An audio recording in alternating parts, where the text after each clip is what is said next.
First thing I noticed was not the half-empty coffee cup on her desk, or the sticky note she had written in that tilted handwriting she never bothered to fix. It was my name on her laptop screen. Except it wasn't just my name. The document was titled Things I Should Have Said to Mason. There were 43 bullet points. 2 minutes before that, everything had been completely ordinary. It was a Friday afternoon in October, the kind where the sky outside looked like it couldn't decide between rain and just making everything gray and cold for no reason. Zoe's apartment was the usual organized disaster. Books stacked where they shouldn't be. A half-finished candle on the kitchen counter, 2 different throw blankets on the couch that were technically hers but had spent more nights on my couch than hers. I had let myself in because she told me to. She had texted me that morning. Doors unlocked, I'm finishing something for work. Just come in and don't touch my chips. That was how we operated. She knew where my spare key was. I knew her Wi-Fi password. We had each other's coffee orders memorized like phone numbers we never needed to look up. Zoe was in the bathroom when I walked in. I could hear her on the phone with her sister, that particular tone she used when the conversation was going longer than she wanted, but she was too polite to say so. I dropped my jacket on the chair by the door and went to her desk to use the charger she kept plugged in there because mine had died somewhere on the drive over. That was when I saw it. Her laptop was open. The document was right there on the screen. Full screen, no other tabs. She hadn't closed it. The title was at the top in bold, Things I Should Have Said to Mason. My last name wasn't in there. She didn't need it. There was only one Mason she knew, and I was standing in her apartment holding a dead phone and reading a list that was never meant for me. I didn't scroll down. I want to be clear about that. I saw the title, I saw the first 3 lines, and then I stepped back from the desk like it had done something wrong. The first line said, that the night you drove 4 hours to help me move, I almost told you in the parking lot. I sat down on her couch, not on purpose. My knees just made the decision before I did. Zoe and I had been friends for 6 years. We met at a work training in downtown Chicago where we were seated alphabetically, and her last name, Callahan, put her directly next to me. She had leaned over during a slide about fire safety regulations and whispered, "This presenter has been speaking for 9 minutes and I've already lost the will to take notes." I had covered my mouth to keep from laughing out loud. After that, we went to lunch instead of attending the afternoon session. Our manager found out. Neither of us got in trouble because Zoe talked her way out of it in under 4 minutes, which I respected immediately. We had been in each other's lives ever since. Different companies now, but the same city, same neighborhood actually, which had happened without either of us planning it. She had found an apartment 2 streets from mine and texted me a photo with the caption, "Looks like you're stuck with me." I had texted back, "I was going to say the same thing about you," which was not what I meant to say, but she had sent back a laughing emoji, and that was that. Everyone who knew us had an opinion about what we were. My brother Kyle thought we were basically already together and just refusing to call it that. Zoe's sister asked her once, in front of me at Thanksgiving, if we were sure we were just friends. Zoe had said yes with complete confidence, and I had nodded and eaten my mashed potatoes and thought about it for approximately 4 days afterward. That was the thing. There was always something to think about afterward, and I always filed it under Zoe just being Zoe and moved on. The way she grabbed my arm when she laughed, the way she texted me first whenever something happened, good or bad, the way she had driven to my apartment at 11 at night when I found out my dad was sick, not to say anything particularly useful, just to sit on my couch and watch bad television until I fell asleep. She was the first person I looked for in any room we were both in. That had been true for so long, it stopped feeling like information. She came out of the bedroom still holding her phone, still winding down the call. "Okay, yes, tell Mom I said hi." "Okay, bye, I love you." "Okay, bye." She lowered the phone and looked at me on the couch with the expression of someone who had just survived something. "My sister is wonderful, and I need 10 minutes to recover from her." Then she looked at my hands. "Where's your phone?" "Dead." "Did you grab my charger?" I looked toward the desk. She looked at the desk too, then back at me. She had known me long enough to read the exact shape of my silence. Her face went through about 5 things in 2 seconds. Mason. I wasn't snooping. How much did you? The title and the first line. I paused. I stepped away. She crossed the room in a way that looked very controlled, and I knew it was controlled because I knew how she moved when she was panicking, which was fast and slightly sideways. She closed the laptop. Then she stood there with both hands on top of it like it might try to open itself again. That was for work, she said. I looked at her. It's a writing exercise, she said. I kept looking at her. Okay, stop doing a face. I'm not making a face. You're making the face where you're not saying anything because you're waiting for me to say something, and it works every time because I hate silence, so that's extremely unfair. Zoe. She sat down in her desk chair and turned slightly away from me. Her apartment had big windows that faced a courtyard, and there were pigeons doing something dramatic on the fire escape outside, and for a second we both watched them like they were the most interesting thing in the room. It's not for work, she said. I know. I started it like 2 months ago. She said this quickly, like ripping tape off. It was one of those nights where I couldn't sleep and I had that second glass of wine I shouldn't have had, and I opened a new document and I started writing things down. Things you should have said to me. Things I thought about saying. She corrected me immediately like the distinction mattered. Maybe it did. Not the same thing. How many bullet points? She glanced at the laptop, then at me. How did you? I could see the scroll bar. She put her face in her hands. 43, she said into her palms. I didn't say anything. The pigeons left the fire escape. Outside, someone honked twice on the street below and then went quiet. The half-finished candle on her counter was vanilla something, and it had been burning long enough that the whole apartment smelled like it. Zoe pulled her hands away from her face. Her expression had moved past the panic phase and into something more resigned, which with Zoe usually meant she had made a decision. The parking lot thing, I said. She looked at me sideways. You wrote that the night I helped you move, you almost said something in the parking lot. I hadn't meant to bring it up. But it had been sitting in my chest since I read it 3 minutes ago, and it had nowhere else to go. I remember that night. She nodded once, very small. I remembered it clearly. She had gotten a new job in Chicago, a better one, the one she had wanted, but it meant leaving the apartment she'd been in for 3 years and moving to a place across the city in 4 days with almost no help.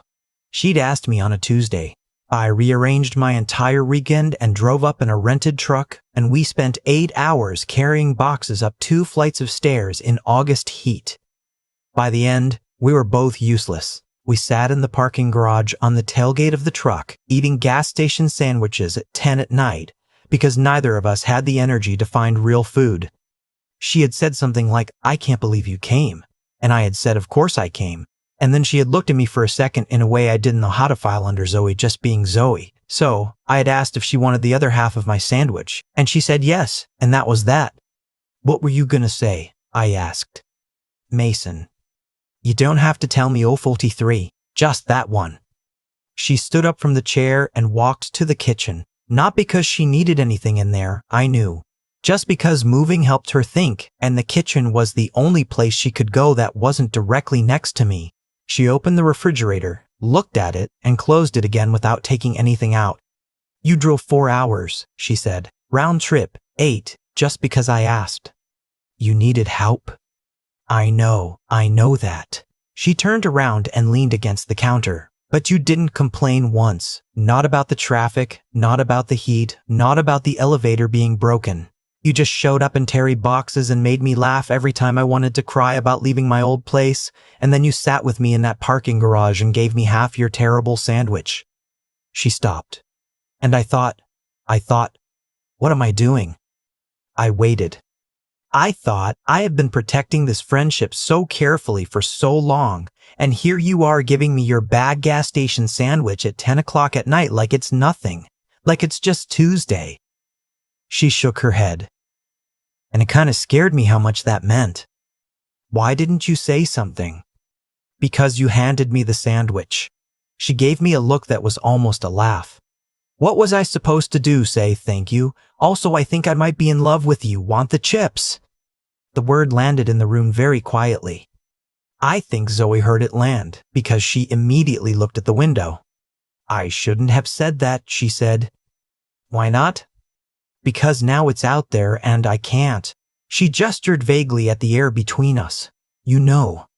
Can't what? Can't make it go back to being a thing I just wrote in a document at midnight. She crossed her arms. Not closed off, just holding herself together. You weren't supposed to see that. I know. Your charger situation is actually really bad for me right now. I'm aware. She laughed. A real one, shorter than usual, but it cracked through the tension in the room enough that I could breathe again.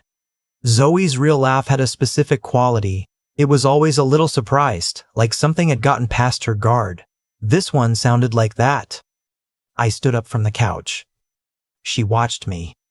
I walked to the counter across from where she was standing, not close enough to make her feel trapped, far enough that she could make a joke and redirect if she needed to. Zoe had always been better at handling things from a slight distance. It was one of the things I had learned so gradually, I couldn't remember learning it. Can I tell you something? I said. Statistically, the answer to that has never stopped you. The day after you moved, I said, I drove back to the old parking garage. She went very still. Not on purpose. I was running an errand in that area and I took the wrong exit and ended up going past the building. I looked at the counter between us, and I sat in the car for a minute because I was thinking about the night before, not about the moving, about the parking garage, about what you almost said. She didn't say anything. I didn't know what you almost said. I didn't even know you almost said anything. I just thought I had this feeling like something had been right there and I had handed you a sandwich and missed it. You couldn't have known. I know, but I thought about it for the whole drive home. I paused. And then I talked myself out of it because I didn't want to be the guy who read too much into a moving day. She gave me a look. How long did it take to talk yourself out of it? About 3 weeks. She exhaled, not a sigh, more like something she'd been holding loosened a little. 3 weeks. I'm slow. You're not slow. The document had 43 bullet points and I missed all of them. The document was private. I know, and I'm sorry I saw it. You said you stepped away. I did. Then stop apologizing for it. She unfolded her arms. A small shift, but I noticed. With Zoe, the small things were always the real things. What were the other 3 weeks like? I thought about how to answer that. You called me the Tuesday after the move, I said, to tell me your new radiator was making a sound. It was a bad sound. I know. And you describe it for like 6 minutes. You did impressions. It sounded like a dying goose. It sounded exactly like a dying goose, I smiled. And I was sitting in my car in the parking lot of a Home Depot because I'd gone to look at replacement parts even though you hadn't asked me to. And I was on the phone with you laughing about a radiator. And I thought, this is the specific kind of idiot I've been. Zoe pressed her lips together. Her eyes were doing the thing they did when she was trying not to let something show, which was ironic because it always showed anyway. Meaning what? She asked.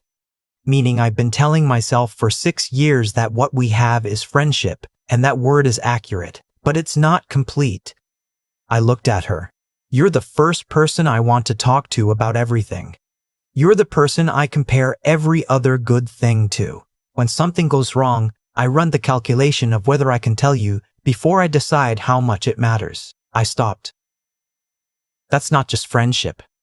I've been using that word because it didn't ask anything of me. She was quiet for a moment. The vanilla candle had burned down another fraction.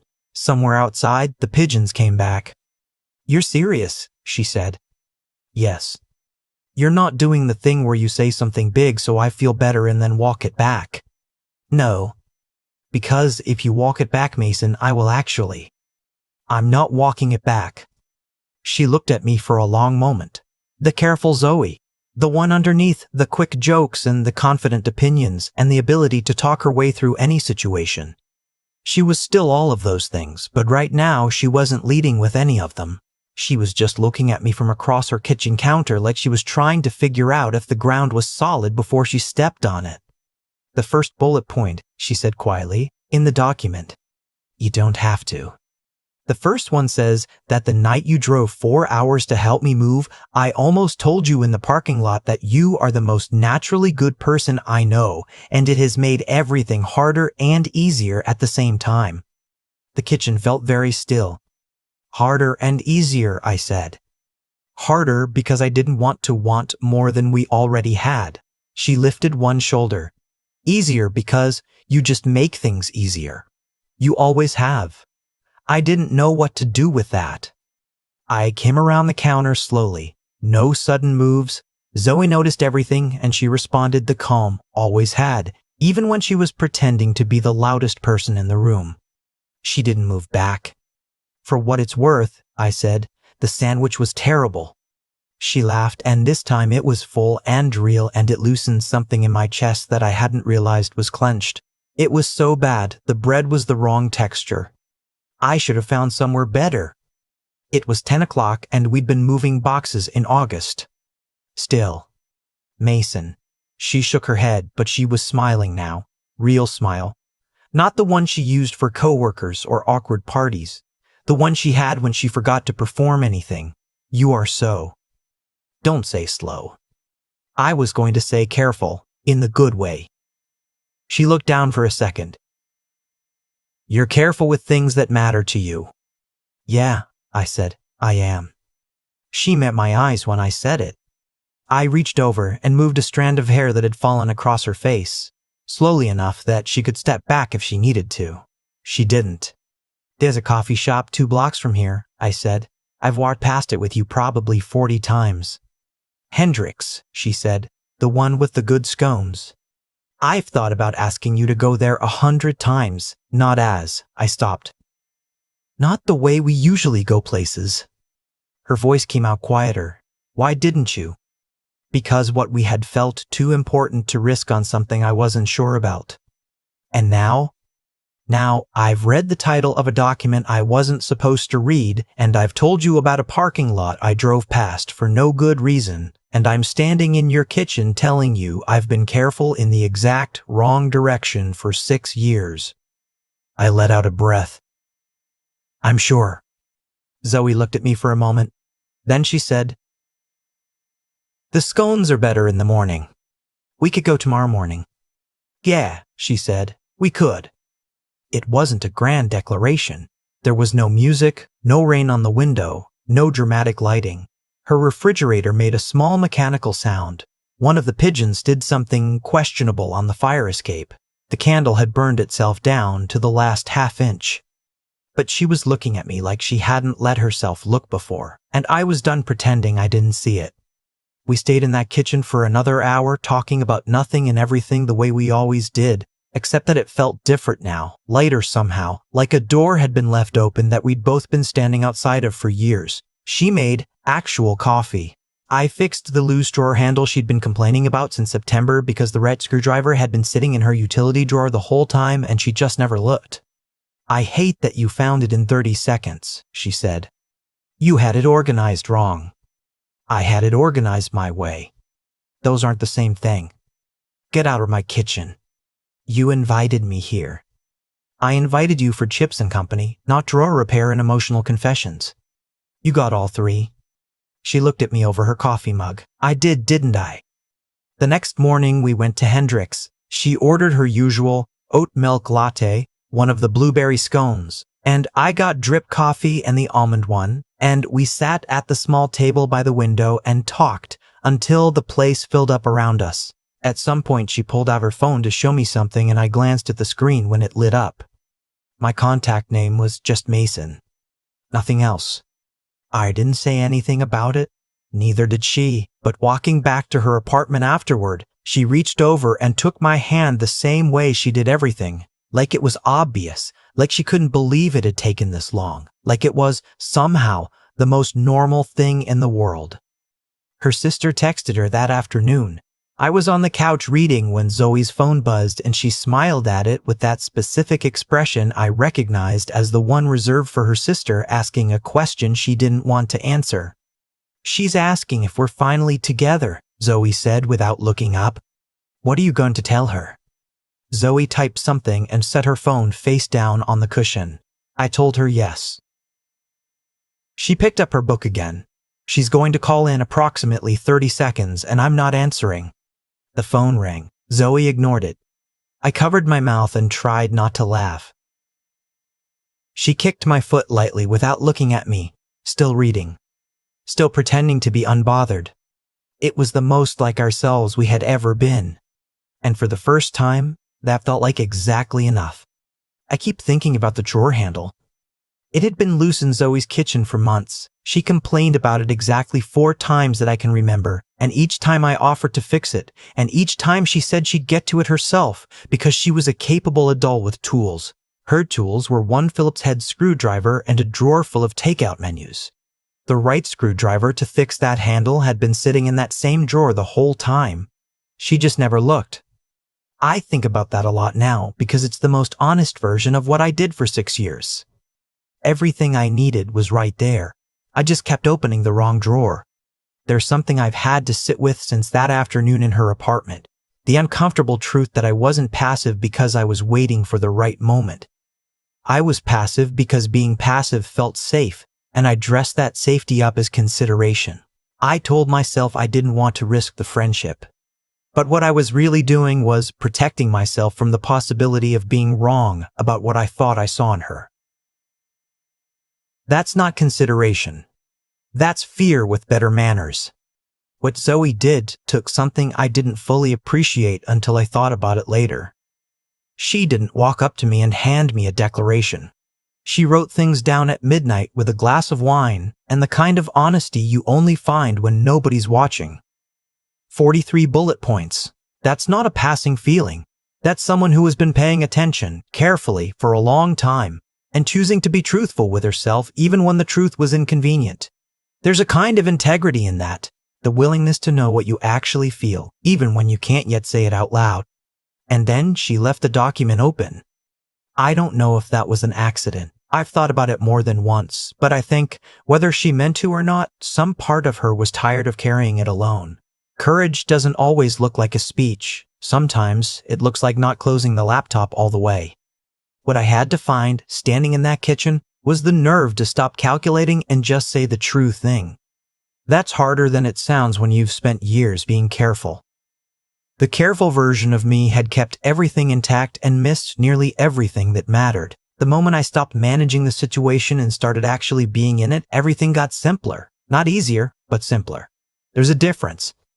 I think that's what I'd tell anyone who finds themselves where I was, not in a kitchen, not necessarily, but in that long middle stretch where something real is right in front of you and you keep finding logical reasons not to reach for it. The reasons aren't wrong exactly, but they're not the whole truth either. The whole truth takes more nerve than logic. It requires you to show up without knowing how it ends, to say the real thing instead of the safe thing, and to trust that whatever you've built with someone is strong enough to hold the weight of honesty. Zoe's sister called the moment we finally admitted what we both already knew. Zoe ignored the call, kicked my foot, and kept reading her book like nothing had changed. Everything had changed. She just didn't need to make it a bigger deal than it was. That, maybe more than anything, is what I'm still learning from her.